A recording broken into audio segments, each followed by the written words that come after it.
So I'm a huge fan of storytelling. Whether it's movies, books, music, anime, we've managed to gather quite the collection over the centuries, ranging from moving pictures to classic literature to mysteries like Ancient Cuneiform meant to establish stories in the unknown, as well as what we do know, what we can grasp and relate to or have a discussion over. But one common question I find myself asking more and more frequently while reading common YA or watching a new movie to watch on Netflix is this.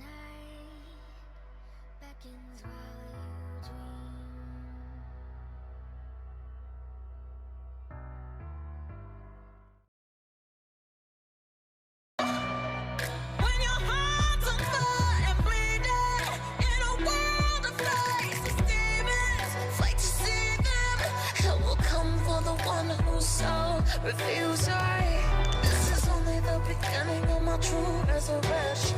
Arriving on a nightmare, praying for a dream. True resurrection. The inspiration for this video came from Tamar Stein's Spoils, a plucky book I found by coincidence on the dollar store shelf that I have put off reading since I bought it.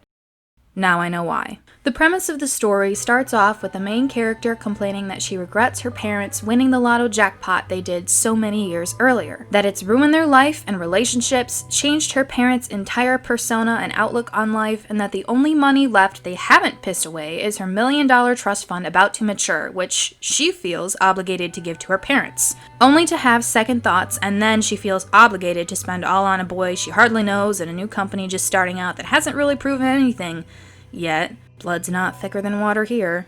There's a hint of mystery, the devil's involved, and the angel Michael is involved.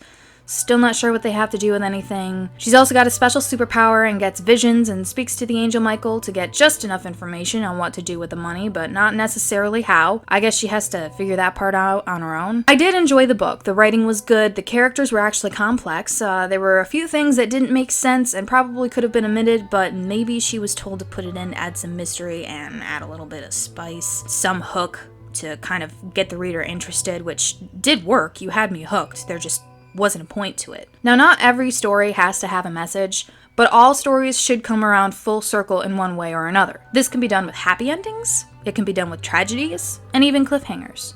This story ended, and it ended with a message, but I still felt like something was missing.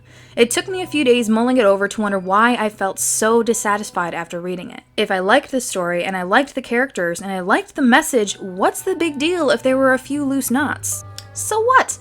I've read plenty of stories with plot holes that I usually end up hating, but the anger I feel toward them is different than this emptiness that I feel after I finished reading Spoils. It's the same emptiness I felt after reading Shattering by Karen Healy. But I actually liked these stories, and I finally figured it out. Even though these stories had an ending, they were missing a full conclusion. There were still plenty of questions I had. Turns and twists I thought were leading me down a path, but I felt like I hit a dead end instead. I felt like I'm taking the road less traveled, wondering where it will lead me, but by the time I reach the end, there's nothing there. There is a destination in mind, but coming to the end, it feels like that destination is nothing more than a myth. It's common that writers use misdirection in their stories to keep the readers on their toes, and it's fine to use this technique. It doesn't always have to be a huge twist or a sudden turnaround to give the reader what they're not expecting. But there is a difference between having a message and having a point. The point to your story is in the conclusion that should follow up with the events your characters explore up until it reaches the climax and everything is brought together to give you the big picture. The message is what the reader is going to get out of that story. What are they walking away with now that it's finished? What can they take away from this? The problem that I had with Spoils is that the message is stated at the very beginning. Her parents won the lottery. Money changes people. That's it.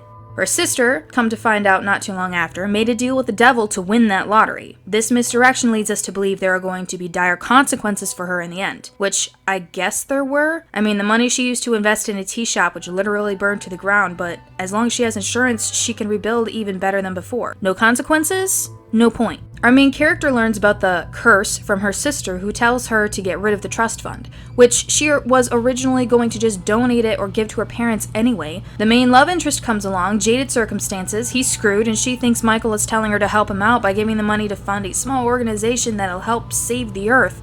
Great, but she could have just as easily donated that money to any one of her charities. This bitch had a list of them, and it really would have been the same. Not much of a point here, except she's helping out one boy who has never been mentioned before and she hardly knows. By the time I get to the end, the main character tells her parents how she's felt from the very beginning, which is exactly the same. She hasn't gone through anything, she hasn't experienced a reckoning or change in any way, and we as readers have not experienced anything to actually convince us that money changes people. The statement set at the beginning is the same throughout the book, and it does not change or fluctuate even to the end. I mean, you could just as well have said that money doesn't change everyone, and that's the message, but our protagonist should be going through some sort of change in life. As people, this is what we do. This is how we evolve. But she remains the same selfless Mary Sue as the girl in the beginning who cried because her parents bought her a dolphin they thought they could just keep in the pool.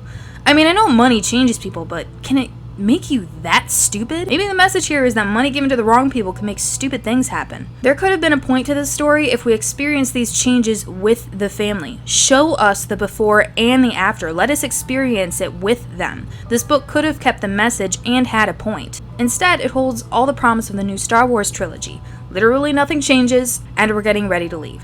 This was the same point as The Shattering, a lot of build-up that didn't deliver. Given the misdirection, we're supposed to believe one thing when another is happening, but everything in a story should still come around full circle for us to see where we were duped while having it still make sense. These are definitely the more difficult inner workings of creating a more meaningful story instead of just something to tell your friends, because this book could have really been summed up in one sentence. Money changes people, and you didn't even have to fill the page doing it.